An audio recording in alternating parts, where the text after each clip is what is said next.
নমস্কাৰ বন্ধুসকল অনলাইন সহাৰি চেনেলৰ অন্য এটা ভিডিঅ'লৈ আপোনালোক সকলোকে পুনৰবাৰ স্বাগতম জনাইছোঁ।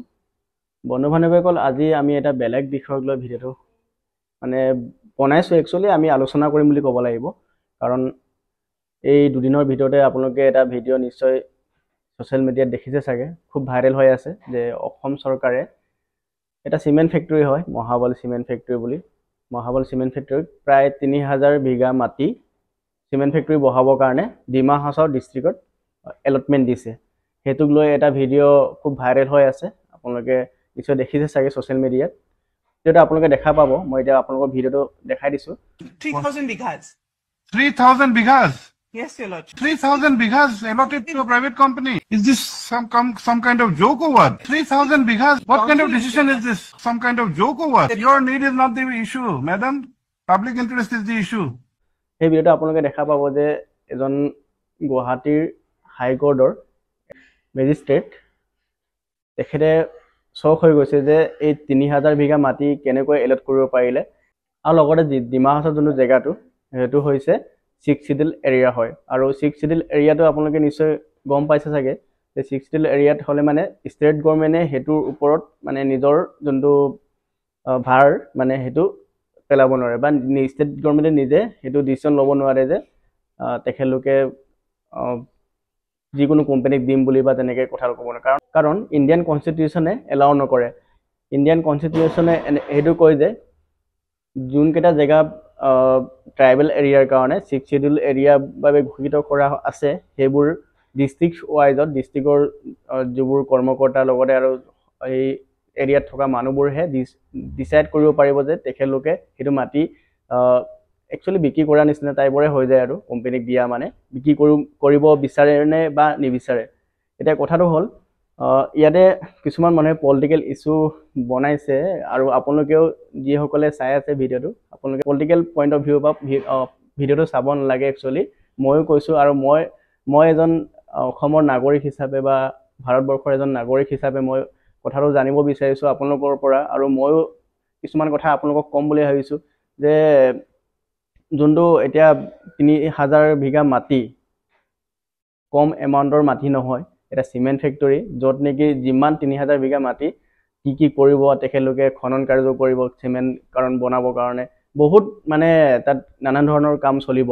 এতিয়া কথাটো হ'ল এই যোনটো ডিমা হাছাওৰ যোনটো এৰিয়াৰ মানুহবোৰে সেইটো অপ'জ কৰি আছে অলৰেডি, আপোনালোকে ছ'চিয়েল মিডিয়াতো দেখিছে চাগে, আৰু আনকি মেজিষ্ট্ৰেটজনেও চক হৈ গৈছে যে 3000 মাটি কেনেকৈ চৰকাৰে য'ত নেকি 6 চিডিউল এৰিয়া হয় তাত এলট কৰি দিব পাৰিলে।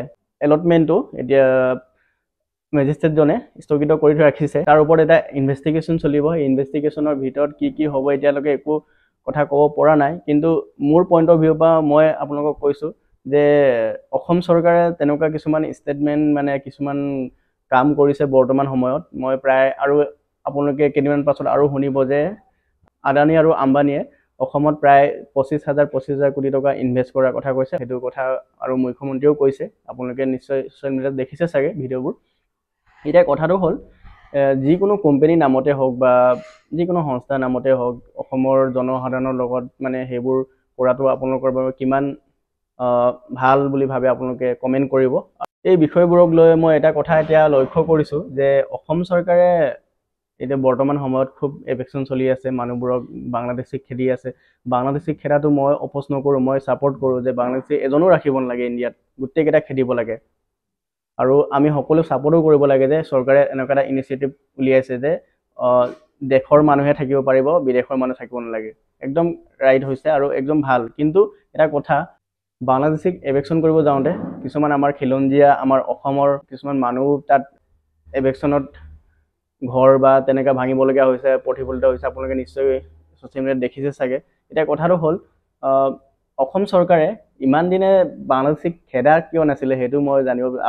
আৰু এটা কথা, আপোনালোকে এইটো ভিডিঅ' কোনো পলিটিকেল পইণ্ট অফ ভিউৰ পৰা নাচাব, অসমৰ এজন নাগৰিক হিচাপে আপোনালোকে ভিডিঅ'টো চাব। মই জাষ্ট ক'ব বিচাৰিছোঁ অসম চৰকাৰে এনেকুৱা সময়তে যেতিয়া নেকি আদানী আৰু আম্বানীয়ে প্ৰায় 25,000 কোটি টকা ইনভেষ্ট কৰাৰ কথা কোৱাৰ পাছতে কিয় এভেকশ্যনটো কৰিলে? আমাৰ অসমৰ মানুহবোৰ বহুত সহজ সৰল, ঠিক আছে। আমাৰ মানুহবোৰে এই ভিতৰত কিবোৰ চলি থাকে আৰু যোনটো আমাৰ আজিকালি মিডিয়াৰ কথাটো আপোনালোকক ক'বই নালাগে মিডিয়াটো আৰু সব আপোনালোকে একো ক'বলগীয়া নাই আৰু মিডিয়াৰ বিষয়ে আপোনালোকেতো সব জানেই আৰু কিছুমানে মিডিয়াৰ কথাবোৰ বিশ্বাস কৰি ভিডিঅ'বোৰ চাই থাকে যে আমুক আমুক তামুক তো আপোনালোকে অলপ ষ্টাডি কৰিব বস্তুবোৰ মানে একদম ইজিলি নল'ব আমাৰ মানুহবোৰ একদম সহজ সৰল যে ভাল কথা কিন্তু এটা কথা কি আমি অলপ বস্তুবোৰ মানে ভিতৰৰ পৰা অলপ চাব লাগে যে আমাৰ কাৰণে কিমান সুবিধা হ'ব বা লগতে এই ভিডিঅ'ৰ জৰিয়তে মই অসমৰ সকলো জনসাধাৰণক জনাব বিচাৰিছো যে আপোনালোকে যিকোনো কথা ছ'চিয়েল মিডিয়াৰে হওক বা নিউজ চেনেলবোৰৰে হওক কথাবোৰ একেবাৰে বিশ্বাস কৰি লোৱাৰ আগতে নিজেও অলপ ফেকবোৰ চেক কৰিবলৈ ট্ৰাই কৰিব কাৰণ সকলোৰে হাতত আজিকালি স্মাৰ্টফোন আছে আৰু সকলোৱে এই ফেক্টছবোৰ চেক কৰিব পাৰে আৰু লগতে এই যোনটো ভিডিঅ' আপোনালোকক দেখুৱালোঁ এই 3000 বিঘা চৰকাৰে চিমেণ্ট ফেক্টৰীক দিয়া কথাক লৈ